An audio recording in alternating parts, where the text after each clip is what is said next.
Segundo livro dos Reis, capítulo de número 2 e versículo de número 9.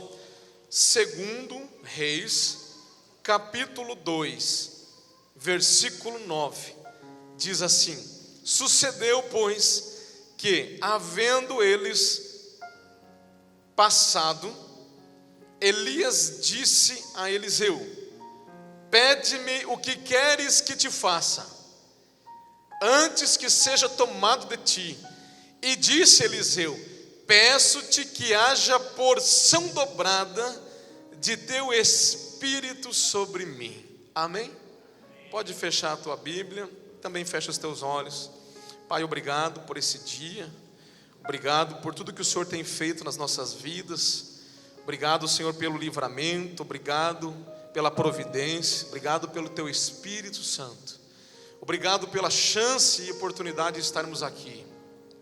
Que o teu nome seja exaltado e glorificado, e que a tua instrução, ela repouse em nosso entendimento nesta noite, nos dando graça, nos dando vitórias que estão prometidas e orientadas na tua palavra. Te agradecemos e te louvamos em nome do Senhor Jesus. Amém. Glória a Deus. Também cumprimento os ouvintes da rádio, a audiência da Rádio Voz FM, e aqueles que nos assistem também pela internet. Saúdo a todos com a paz do Senhor Jesus. Mateus capítulo de número 21 e versículo 22 está escrito assim: Jesus disse: Tudo quanto pedirdes em oração, crendo, recebereis. Eu vou repetir: tudo quanto pedirdes em oração, crendo, recebereis. E quando a gente lê esse versículo, se a gente não lesse a Bíblia Sagrada e nós somente lêssemos esse versículo, logo nós íamos ter um entendimento que qualquer coisa, tudo de qualquer natureza, tudo aquilo que pedíssemos para o Senhor, nós receberíamos se nós crêssemos naquela oração. É isso que nós entenderíamos. E se nós pudéssemos pedir qualquer coisa ao Senhor, nós pediríamos tantas coisas, e você pode até começar a pensar, talvez a tua mente já pensou. Se o Senhor falasse para você, e é isso que Ele faz na sua palavra: pede qualquer coisa, mas creia e você receberá. E muitas vezes é isso que nós fazemos, nós pedimos, e tudo que pedimos nós cremos. E uma pergunta que não quer calar: e por que então que muitas das vezes nós não recebemos aquilo que nós pedimos? Por que será que nós não recebemos tudo aquilo que nós pedimos? Porque isso é um fato, irmão. Não quero dizer que isso não acontece com você, porque eu tenho certeza que você já pediu e você pede, e algumas coisas não acontecem. Então por que é que isso não acontece? E aí Tiago, o evangelista Tiago, vai responder no capítulo 4 e versículo 3, quando ele diz assim: Quando pedem, não recebem, pois pedem por motivos errados, para gastarem seus próprios prazeres. E aí nós vamos entendendo o que a Bíblia vai dizer, porque para entender um versículo, nós precisamos entender o capítulo, nós precisamos entender o livro, nós precisamos entender a Bíblia. Nós não podemos isolar um versículo para entender algo. Há um ditado que diz que texto fora de contexto é pretexto para heresia. Aí você vê muita seita aí, que se origina através disso. Pega um versículo, tira totalmente ele do seu contexto, e em cima daquele versículo e daquela interpretação que se quer dar, cria toda uma nova doutrina, um novo entendimento. Mas a Bíblia não se interpreta dessa forma. Nós precisamos de toda ela, de toda ela. E aí ele vai dizer, mas parece dura essa palavra de Tiago, né? Que nós não recebemos porque pedimos mal. E aí ele vai dizer para que a gente gaste com os nossos próprios prazeres. Mas o que ele está querendo dizer? O que o texto está querendo dizer? Ele está querendo dizer algo muito interessante, que nós, eu e você, por natureza, nós somos seres egocêntricos, que temos uma característica inerente a nós de pedirmos coisas, e não vou dizer somente para isso, mas principalmente para isso. Para quê? Para o nosso desfrute pessoal. Nós somos aqueles que está dentro de nós, nós pensamos em nós em primeiro lugar. Se nós vamos doar uma camisa, nós olhamos para o guarda-roupa e nós não vamos doar a mais top, nós vamos doar talvez no máximo a que está em quarto lugar, ali o terceiro. Se eu tenho 4 camisas, eu vou procurar, para não dar a última, eu vou dar a penúltima, mas eu não vou dar a top. Eu não vou dar aquela que eu amo tanto, aquela mais cara, quem sabe. Nós somos assim. Se nós vamos doar um calçado, não vai ser aquele que você lutou tanto para comprar. Vai ser aquele que está bom, não está rasgado, não está furado. Mas não vai ser aquele da marca mais top que você tem. Por que isso? Porque assim nós somos. Nós somos egocêntricos, nós nos preocupamos com o nosso bel prazer. É por isso que a Bíblia vai combater tanto isso, esse egocentrismo, e vai nos redirecionar, e vai nos fazer entender que quando eu e você chegamos a Cristo, essa natureza egocêntrica e egoísta, ela tem que cair por terra. E aí ele vai dizer, aquele que quiser vir após mim, vai precisar aprender uma coisa que não sabe, que é o quê? Negar-se a si mesmo, tomar a sua cruz e seguir após mim. Vai começar a aprender a se negar, a ser altruísta, a se preocupar e fazer algo em prol ao próximo, em prol ao próximo. E aí você vai ver o maior mandamento, que é amar a Deus sobre tudo, com toda a força, entendimento, com toda a alma, com tudo que eu tenho, com tudo que eu posso, com tudo que eu sou. E depois de amar a Deus, ele vai dizer, e ame o próximo como você ama a si mesmo. E é necessário nos amarmos, mas o que acontece conosco é que nós muitas vezes nos amamos demais. E ele vai dizer, vocês não sabem pedir. Isso é bíblico. Marcos capítulo 10 vai relatar uma história muito interessante, que Tiago e João, muito chegados do Senhor, estão entre os 3 mais chegados, Pedro, Tiago e João, aqueles que o Senhor sempre levava um pouco mais além em relação aos outros. E aí eles vão chegar um dia para o Senhor e vão pedir algo para o Senhor. Senhor, o Senhor tem que fazer algo para nós, algo que o nosso coração deseja. E o Senhor vai dizer, o que vocês querem que eu faça? Olha, lá no teu reino, lá na eternidade, que o Senhor conceda que um de nós se assente à direita do Senhor, do seu trono, e o outro à esquerda. E o Senhor vai, e aí o que isso quer dizer? Isso representa o quê? O que significa? Significa que eles estavam pedindo privilégios para eles em detrimento dos outros, privilégios sobre os outros, porque eles eram em 12, mas ali os 2 saíram na frente, queriam um para a direita e outro para a esquerda, e o resto? Não, o resto vem depois. E aí o Senhor vai falar assim, não, isso eu não posso fazer, porque o se assentar à minha direita e o se assentar à minha esquerda já está escrito, já está determinado quem o fará. Eu não posso, isso não cabe a mim. É desse jeito. Eles pediram algo assim, pediram algo mal talvez, algo que reflete o coração. Mas nós também temos exemplos bons na Bíblia, exemplos bons. E nós vamos lá para o Antigo Testamento, quando Deus chega a Salomão. Lembra de Salomão? Filho de quem? Filho do rei Davi. E aí Salomão, que vem reinar depois de Davi, ele tem uma promessa sobre ele, uma promessa linda dada ao seu pai. Tem tudo para ser um rei top, um rei cheio de riqueza, cheio de tudo, cheio de domínio, cheio de autoridade. E o Senhor chega para ele, oferece e lhe dá a opção de pedir qualquer coisa. E ele poderia pedir qualquer coisa. E aí nós vamos ser surpreendidos, porque ele não pede bens materiais, ele não pede riqueza, ele não pede mulheres, ele não pede outra coisa senão sabedoria de Deus para reinar sobre o povo de Deus, sobre o povo de Israel. Aleluia, glória a Deus. E afinal, então, como é que nós devemos pedir? Como é que nós devemos pedir a nossa vitória? Como é que nós devemos pedir a nossa bênção?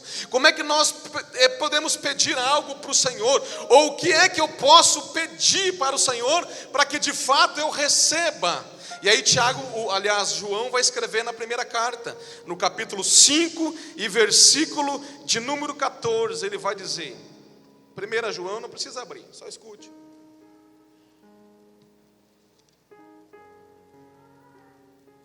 Capítulo de número 5, versículo 14. O título fala assim, a eficácia da oração. E esta é a confiança que temos nele, que se pedirmos alguma coisa, agora tem uma vírgula, segundo a sua vontade, aí tem outra vírgula, ou seja, destacou isso, então ele nos ouve. Amém? E esta é a confiança que temos nele, que se pedirmos alguma coisa segundo a sua vontade, Ele nos ouve. Então agora você sabe por que você não recebeu a Ferrari que você pediu para o Senhor. Agora você sabe por que você não recebeu aquela mansão lá no condomínio fechado que você pediu ao Senhor. Porque o Senhor, na sua onipotência e na sua onisciência, Ele sabe que você não pode ter uma Ferrari. Por quê? Porque primeiro você não pode nem pagar o IPVA dela. Você não pode abastecer ela. Você não pode andar nos asfaltos do nosso Brasil com uma Ferrari, porque ela precisa de um asfalto perfeito, ou muito retilíneo para que ela possa trafegar. Então você não pode ter, então o Senhor não te dá. Você vai pedir uma Ferrari até o dia do arrebatamento, e muito provavelmente Ele não vai te dar, a não ser que você se enquadre nos pré-requisitos para se ter uma Ferrari. Quem está me entendendo aí diz amém. Aí você quer uma mansão lá no condomínio fechado, top da cidade, mas também você não consegue nem pagar o condomínio, que dirá o IPTU, que dirá o resto, né? Aí o Senhor vai, então o Senhor vai fazendo aquilo conforme, se nós pedirmos algo conforme é a vontade do Senhor, o plano, aquilo que Ele tem para nós. E aí então nós seremos ouvidos na nossa oração, nós seremos atendidos. E o que significa pedir algo para o Senhor? É segundo a vontade do Senhor. E o maior exemplo está aqui, quando nós lemos o texto de 2 Reis, no capítulo de número 2, o versículo de número 9. Por quê? Porque Eliseu estava designado pelo Senhor para ser sucessor de Elias. E ele observava o profeta Elias. E agora ele pede algo realmente muito audacioso, mas estava dentro do plano do Senhor para a sua vida. E aqui eu já começo a entender que para cada um de nós há um plano de Deus. E dentro daquilo que é o plano de Deus, eu e você, nós temos livre acesso, sim, para clamar e fazer como a viúva insistente: Senhor, olha para a promessa, olha para aquilo que o Senhor falou, olha para aquilo que o Senhor revelou, olha para aquilo que está dentro do meu coração. Pai querido, traga algo, traga, Senhor, a tua providência, abra as portas que estão fechadas. Pai, eu não estou vendo o sinal, me dá um sinal, Senhor, deixa eu ver algo no mundo espiritual. Senhor, traz para o mundo físico, que eu possa contemplar. Mas eu sei o que o Senhor tem para a minha vida, você sabe o que o Senhor tem para a sua vida, assim como Eliseu sabia o que o Senhor tinha para a sua vida. Aí ele não poupou o pedido, ele pediu o que tinha de melhor. E nós lemos no versículo 9: pede-me o que queres que te faça, antes que eu seja tomado de ti. Disse Eliseu: peço-te que haja porção dobrada do teu espírito sobre mim.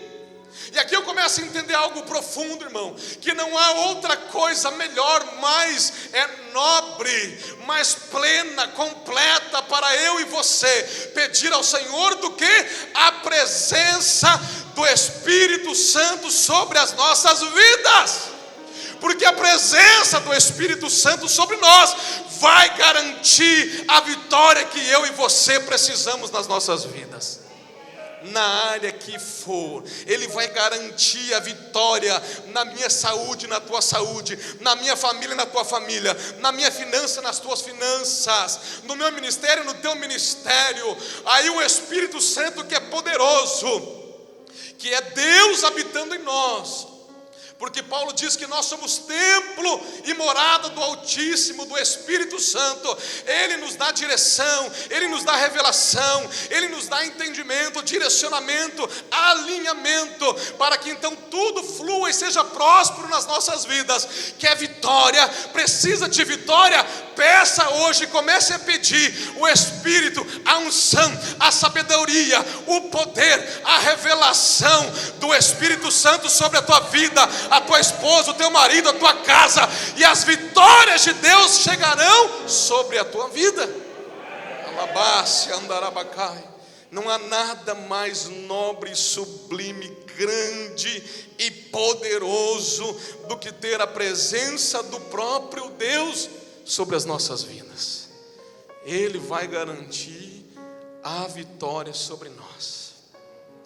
Não tem barganha, querido, não tem barganha. Não tem troca com Deus, não tem. Com Deus, Deus não é alguém que eu e você possamos assim, como nos outros deuses que existem por aí, aonde você oferece lá algum tipo de oferenda em troca de um favor ou um suposto favor. Você conhece esta prática aí no mundo, que eles precisam, que as divindades exigem: eu quero tal e tal e tal coisa, senão não faço. Aí as pessoas levam e de alguma forma aquela entidade realiza algo, então eles passam a crer naquilo, e aquilo é o Deus dessas pessoas. Mas o nosso Deus não é de barganha. O nosso Deus é um Deus de aliança. É um Deus que prefere muito mais a obediência do que sacrifício. É um Deus que prefere que eu e você andemos na sua palavra, no seu conhecimento, que eu e você mudemos de vida, que eu e você mudemos de pensamento, de atitudes, muito mais do que apresentarmos sacrifícios para o Senhor. E com isso, eu não estou dizendo que você não deve orar, buscar, jejuar, porque isso são sacrifícios espirituais e o Senhor se agrada. O Senhor fala que o nosso culto hoje, que o nosso sacrifício hoje são sacrifícios de louvor, daqueles que confessam o nome do Senhor Jesus. Então o sacrifício de buscar, de renunciar à carne, o sono, o teu tempo, e buscar mais este Deus para uma intimidade. Quanto mais você buscar, é a palavra que diz, mais Ele vai se revelar a você. Quanto mais você se aproximar dEle, diz a palavra, mais então Ele se aproximará também de você. Aleluias. Mas o nosso Deus é um Deus de aliança, querido. Quando Ele vê que eu e você estamos sarados, quando Ele vê que eu e você estamos estruturados, e que nada vai nos tirar do foco. Se o dinheiro aumentar, nós não sairemos da presença. Se o dinheiro vier, nós não deixaremos ele de lado. Se a casa nova vier, nós não deixaremos de vir cultuá-lo. Se o carro novo chegar, nós não deixaremos de dar carona para os que não têm carro e pedem carona. Ele começa a olhar para nós, e se ele vê que a estrutura está mudada, está renovada, então ele entende que ele pode começar a acrescentar vitórias sobre as nossas vidas. Aleluia. Glória a Deus. E como é que nós podemos receber essas vitórias? Olhando para o texto, o versículo, é muito tremendo esse texto. Capítulo 2, o versículo 2, 4 e 6, é tremendo. E diz assim, é o contexto desse texto. E disse Elias a Eliseu, fica-te aqui, porque o Senhor me enviou a Betel. Porém Eliseu disse, vive o Senhor e vive a tua alma, que não te deixarei. E assim foram a Betel. O versículo 4, e Elias disse a Eliseu, fica-te aqui, porque o Senhor me enviou agora a Jericó. Porém ele disse, vive o Senhor e vive a tua alma, que não te deixarei. E assim vieram a Jericó. E o versículo de número 6, e Elias disse, fica-te aqui, porque agora o Senhor me enviou ao Jordão. Mas ele disse, vive o Senhor e vive a tua alma, que não te deixarei. E assim ambos foram juntos. Eu vejo aqui um homem seguindo os passos do homem de Deus.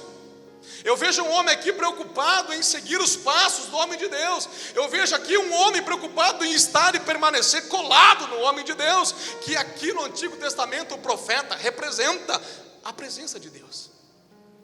Aqui Elias é uma tipificação do Deus vivo, porque ele realizava esses sinais, ele carregava a mensagem de Deus, ele carregava o ministério de Deus, a palavra de Deus. Então para aquela nação, para aquele momento, ele é uma representação de Deus, como Moisés lá no passado foi para o povo de Israel. E eu vejo aqui alguém preocupado em deixar as distrações de lado para seguir a presença de Deus. Aleluia. 3 vezes Elias mandou Eliseu ir embora, mas ele não aceitou. Queria ficar na bota, como diz a gíria, na bota do profeta. Isso nos fala, irmãos, de perseverança, de submissão ao Senhor. Nos fala de sermos discípulos do Senhor, porque Eliseu era discípulo de Elias, era o profeta que seria sucessor. Estava no plano, fala de discípulo, fala de submissão, fala de seguidor de Cristo. Como eu disse antes, se alguém quer vir após mim, negue-se a si mesmo, tome a sua cruz e siga-me, disse Jesus. Paulo também dizia aos seus seguidores, dizia assim lá em 1 Coríntios 11:1, sede meus imitadores, como também eu sou de Cristo. Eu vejo aqui um homem seguindo e persistindo em seguir a presença de Deus. E a pergunta que não quer calar, eu e você, nós, a quem estamos seguindo? A quem estamos imitando? A quem estamos tendo como referência e referencial para as nossas vidas? Porque o homem de Deus e a mulher de Deus, não adianta, irmãos, nós precisamos. Não é que nós idolatramos homens, não, nós adoramos só o Senhor, mas sempre nós vamos ter uma referência, um referencial, alguém que tem bom testemunho, alguém que serve a Deus com verdade, alguém com inteireza de coração, alguém que tem frutos, alguém que mostra os frutos, não por mostrar, mas são naturais. Os frutos brotam desta pessoa e nós nos sentimos com uma afinidade de um homem e de uma mulher de Deus que já está na caminhada há mais tempo. Quem é que nós estamos olhando? Qual é o profeta que nós estamos olhando, imitando, colando como fez Eliseu? Quem temos como nossa referência, e não apenas nós, irmão, escute isso, mas e os nossos filhos? Quem são as referências dos nossos filhos? Nós estamos na era da internet, você sabe disso. Nós estamos na era do YouTube, dos youtubers. Nós estamos na era do Facebook, do Instagram, do Zap e outros. Essa é a era, esse é o momento. E quem são as referências dos nossos filhos? Quem eles estão seguindo? Ou quem nós mesmos estamos seguindo? Se nós calcularmos o nosso tempo, irmãos, eu quero que você seja sincero. Não vou pedir para ninguém levantar a mão, não. Mas só você e o Senhor. Se nós formos calcular o tempo que gastamos, eu não vou falar perdemos, porque eu não estou na condição de julgar se é certo ou é errado. Mas eu vou dizer gastamos. Se nós calcularmos o tempo que gastamos com internet, com TV, com amigos, com lazer, com coisas do tipo, compararmos com o tempo que estamos aprendendo algo edificante, tempo de leitura bíblica, estudos bíblicos, um bom livro, um bom estudo, alguma coisa que não seja da Bíblia, mas que seja algo edificante, história, geografia, geopolítica. Se nós compararmos essas coisas, jejum, oração, louvor, culto, exercício, ginástica, lazer, divertimento, qual lado da balança será que vai pesar mais? E o que eu estou falando para você, irmão, não estou te repreendendo por fazer nada disso, mas da mesma forma que nós investimos tempo naquilo que para nós é tão importante, nós precisamos investir tempo na nossa vida espiritual, no nosso ministério. E aí eu vou puxar um pouco aqui para o nosso assado, missionária Cecília, o discipulado. Nós temos o discipulado toda quinta, mas é tão vazio. E o que é o discipulado? É estudar a Bíblia, devagarzinho, com calma, com jeito, sem atropelar, sem falar nada difícil. E o discipulado é uma ferramenta para o seu crescimento espiritual, para o seu crescimento intelectual bíblico. E nós não queremos. Eu sei, talvez são tantas coisas já que fazemos, eu sei, não estou te julgando, mas eu estou pedindo para que possamos refletir. Quero te trazer a reflexão a esta noite. Aleluia. E aí muitas vezes evitamos também aqueles irmãos mais exigentes, aquele crente, meio chato, meio exigente. Está lá o presbítero Walter, chamando o jovem para vir para oração, chamando o jovem para ir para uma visita.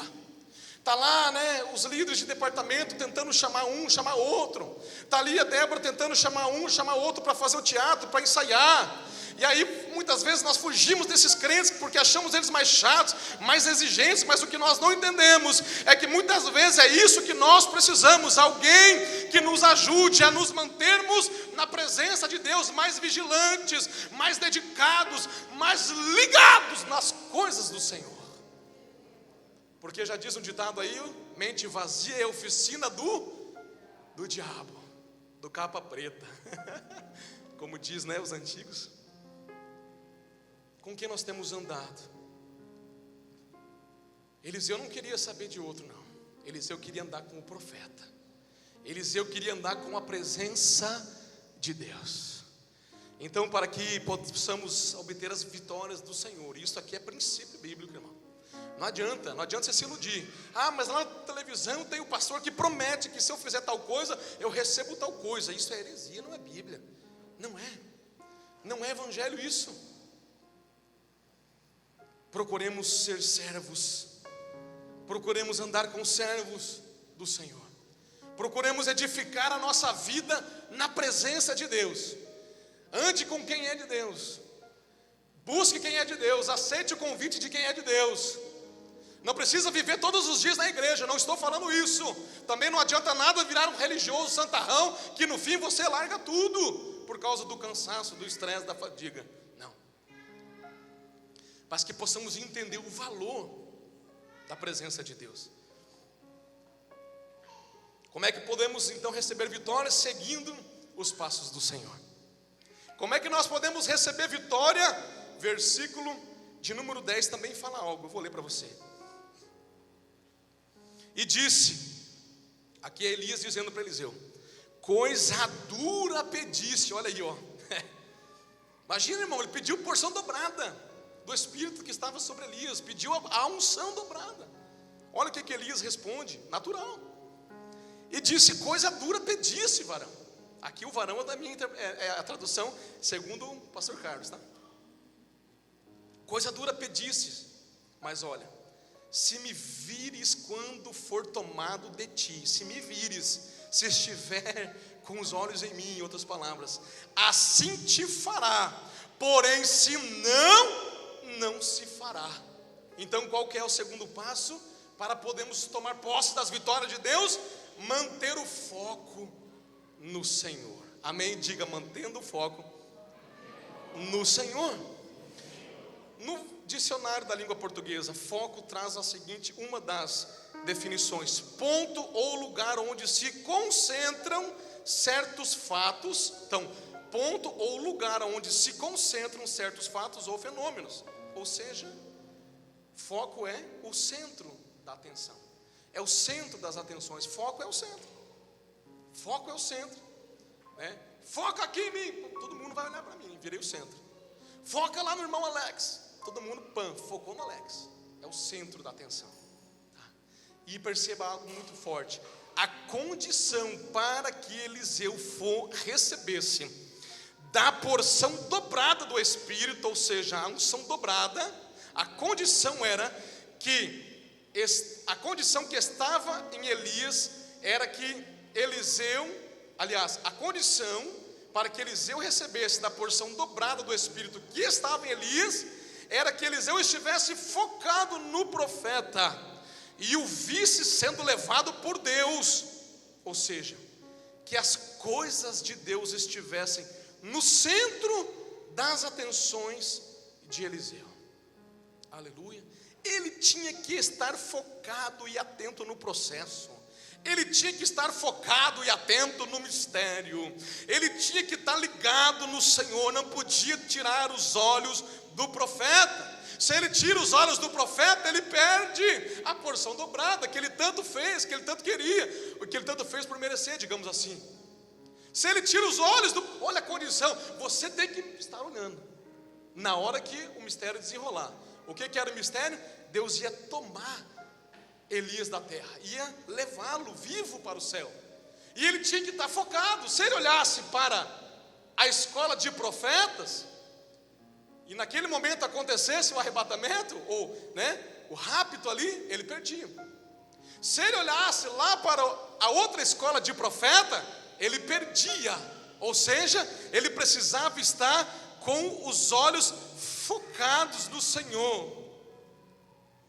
Ah, Jesus, aqui é algo forte. E nós muitas vezes falamos: nossa, mas eu sou focado, eu estou focado, eu estou tão focado em Deus, eu estou tão focado, eu estou focado, ei. Mas infelizmente, irmãos, muitas vezes essa não é a verdade em nós, não é a realidade. Porque ao invés de estarmos focados no Senhor, nos alegrando no Senhor, nos embriagando do Senhor, nós estamos muitas vezes focados na escola de profeta. Sabe o que é a escola de profeta? Pessoas, coisas, igreja, sistema da igreja, sistema das igrejas, sistemas religiosos. Olha, posso isso, não posso aquilo. Olha, você viu o irmão lá, você viu lá o irmão, o que ele fez, o que ele falou, você viu o jeito que ele foi, você viu o jeito que ele subiu, você viu o jeito que ele desceu. E aí nós olhamos tanta coisa, tanto detalhezinho. Você viu a voz da irmã, ela desafinou. Você viu a bateria, errou tudo, foi querer enfeitar, se perdeu, eu perdi o foco da adoração. E nós olhamos, você viu lá o pastor trouxe uma palavra, não entendi. Mas eu vou para a Bíblia, acho que esse pastor está meio doido, falando umas coisas doidas. Ó a escola dos profetas, ó as distrações. Se Eliseu estivesse distraído, irmão, ele poderia perder. E isso fala, sabe do quê? Daquilo que está prometido em 1 Tessalonicenses capítulo 4 e verso 16. Aleluia. Que dado a voz do arcanjo, dado a voz o brado e o ressoar da trombeta de Deus, aleluias, o Senhor descerá nos ares. E aquele que morreu no Senhor, dormiu no Senhor, diz a palavra, ressuscitará. E nós, os que estivermos vivos, seremos arrebatados e transformados a encontrar o Senhor nos ares, e para sempre estaremos com Ele. Isso fala do arrebatamento da igreja. Só que fala que se nós andarmos distraídos com os profetas, com as coisas, com as filosofias, ideologias, sistema. Eu sei, tem muita gente aqui, ou até mesmo que me ouve, que anda muitas vezes saturado com o jugo dos homens, vivendo jugos pesados de escravidão religiosa, de tanta coisa, de tanto conceito. Ei, para você que me ouve, se você já chegou no seu limite, procura um pasto verde, procura liberdade para você adorar e servir ao Senhor. Mas não utilize desculpas para você tirar o foco da presença de Deus, porque do contrário, o Senhor vem arrebatar a sua igreja e ficaremos para trás. Aleluia. Ele tinha que estar focado no mistério.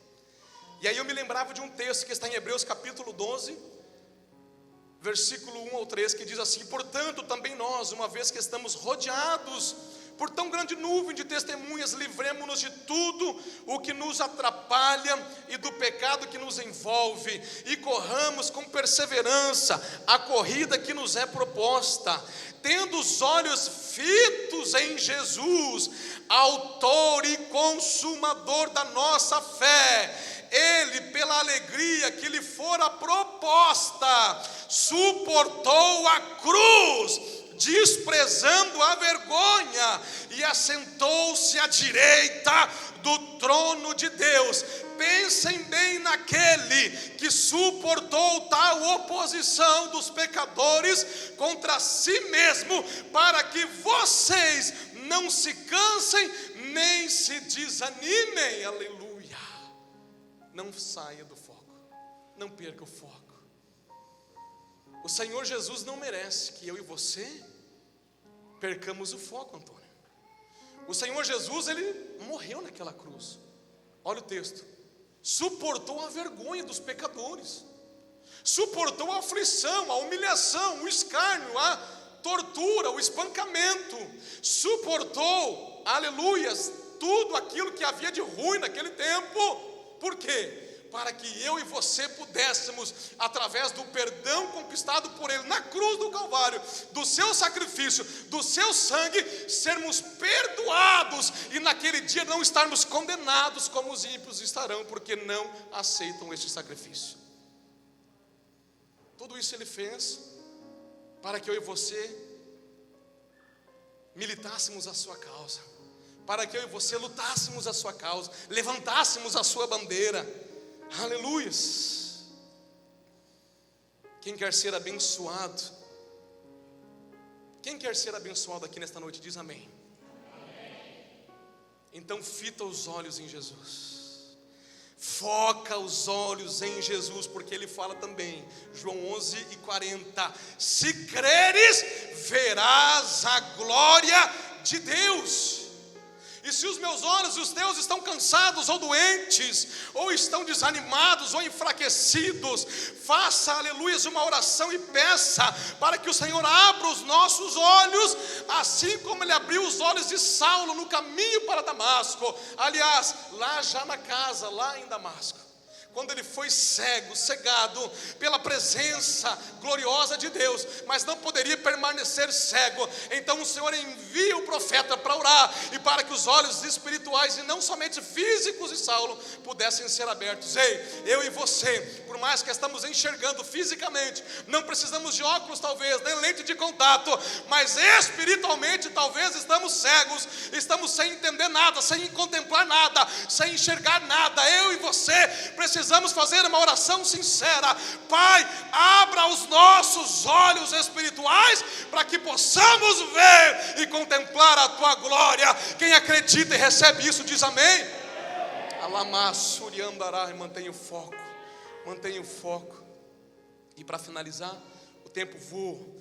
Versículo 12 ao 14, terceiro passo, terceira coisa para que você podemos receber essas vitórias. E o que vendo Eliseu, melhor dizendo, clamou. Aliás, eu vou continuar aqui para que você entenda. E disse: coisa dura pediste, se me vires quando for tomado de ti, assim te fará, porém se não, não se fará. E sucedeu que indo eles andando e falando, eis que um carro de fogo, com cavalos de fogo, olha o que tem no céu aí, irmão, os separou um do outro, e Elias subiu ao céu num redemoinho. Versículo 12, e o que vendo Eliseu clamou: meu pai, carros de Israel e seus cavaleiros, eu nunca mais o viu. E tomando das suas vestes, Eliseu as rasgou em duas partes. Também levantou a capa de Elias que lhe caíra, e voltou-se e parou à borda do Jordão, e tomou a capa de Elias que lhe caíra, e feriu as águas, e disse: onde está o Senhor Deus de Elias? Então feriu as águas, e se dividiram elas para uma e outra banda, e Eliseu passou. Terceira coisa que precisamos aprender para receber as vitórias do Senhor, é que nós precisamos tomar atitudes radicais. Diga para o seu irmão: tome atitudes radicais. Que isso, pastor Carlos? Você está muito radical hoje. Não, é isso aí mesmo. Após o arrebatamento de Elias, escute, Eliseu, tomando as suas vestes, rasgou-as em duas partes. Nós lemos no texto. E depois que rasgou a sua, tomou o manto de Elias que estava caído no chão, que ele deixara cair. Sabe o que eu entendo aqui, irmãos? Quando ele rasga a sua veste, Eliseu está agora num ato aqui muito profético, rasgando e rompendo com o seu passado, com tudo aquilo que ele foi até aquele momento, com tudo aquilo que ele era, que ele tinha sido e que ele estava sendo. Ele agora profeticamente rasga, deixa para trás. É por isso que eu falei atitudes radicais, irmão. Tem coisa que eu e você precisamos deixar para trás. Ah, mas é difícil, pastor Carlos, eu não consigo deixar a B, C ou D. Eu nem preciso falar, porque o Espírito Santo já te falou. Ele vai mostrando não só hoje, mas no dia a dia. Eu preciso renunciar a isso, aquilo, a Mariazinha aquilo, o Joãozinho isso. E o Espírito vai nos revelando e vai nos pedindo atitudes radicais, que rasguemos as nossas roupas velhas.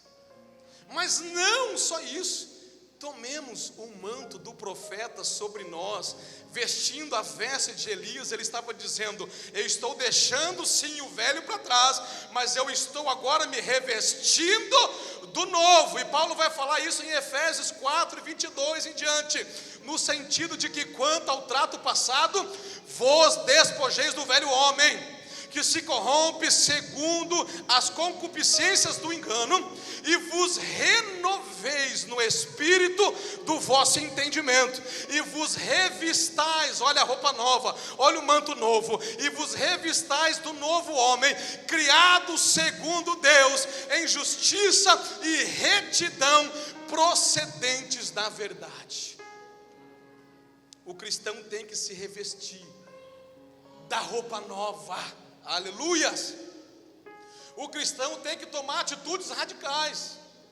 É por isso que agora você entende um texto mal entendido e mal interpretado, quando Jesus fala: se o teu olho te faz pecar, arranca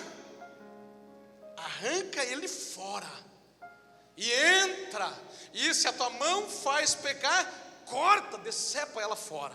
Se o teu pé te faz pecar, corta ele fora, decepa. Aí tem gente, irmão, que se não tiver entendimento, vai atrás de um facão bem afiado, e não é isso que ele está dizendo, não é isso, não é literal, mas aqui existe um princípio, existe um ensinamento. Se você lê o contexto desse texto, você entende o que ele está falando. Ele está falando sobre escândalo. É esse texto, um pouquinho antes, que vai dizer: é certo que virão os escândalos, mas ai daqueles por quem vierem os escândalos. E o que é isso? Aí na sequência vai ter isso: se o teu olho te faz pecar, então o escândalo não é você discordar de mim ou eu de você, não é você discordar do que eu visto e eu do que você veste. Escândalo é pecado. Escândalo é alguém que se diz crente, que já nasceu de novo, que já passou pelo novo nascimento, está na comunidade do Cristo e está vivendo numa vida de pecado aí fora, e daqui a pouquinho Deus mostra e ele é flagrado. Então isto escandaliza um novo na fé. Isso é escandalizar. É o pecado que escandaliza, irmão. Não é discordância de opiniões, não é pluralidade de opiniões, até porque nem todo mundo gosta do azul, ou do amarelo, ou do cor-de-rosa. Nem todo mundo gosta da Coca-Cola, uns gostam de Guaraná. Então não é discordar. Precisamos entender isso para nos respeitarmos cada vez mais com as nossas diferenças. Mas ele está dizendo: tomem atitude. Sabe o que ele está dizendo quando ele manda cortar? Ele está falando isso: tome uma atitude radical contra o pecado, não contra o teu pé. Deixa o teu pé bonitinho, faz a unha lá, deixa cheirosinho, corta a unha, deixa ele legal. Não é a tua mão, mantém ela higienizada, mantém ela ali com asseio, com limpeza. O teu olho, cuida dele, passa um colírio, lava, limpa, tira lá os, não vou falar o nome. Não é contra, a atitude radical não é contra isso, mas é contra o pecado. É contra aquilo que eu estou assistindo, que eu estou vendo. É contra aquilo que eu estou tocando, pegando, apalpando. É contra aquilo que o meu pé está me fazendo entrar, me levando. Contra estas atitudes, contra esses pecados, eu tenho que tomar uma atitude radical diante da presença de Deus.